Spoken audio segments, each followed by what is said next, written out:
நெஞ்சிலே நெருப்ப வச்சா நீரும் அணைக்க முடியுமா?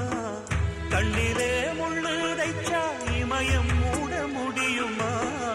பாரத கதையில் கூட படியில் முடிஞ்ச காவியந்தான். இருப்பதும் இறப்பதும் அந்த இயற்கையோட கையில, இருப்பதும் இறப்பதும் அந்த இயற்கையோட கையில. நான் மறைஞ்ச பின்னும் நிலைப்பது என் உயிர் எழுதும் கதையில. சந்திரனே சூரியனே நட்சத்திர நாயகனே, சந்திரனே சூரியனே நட்சத்திர நாயகனே.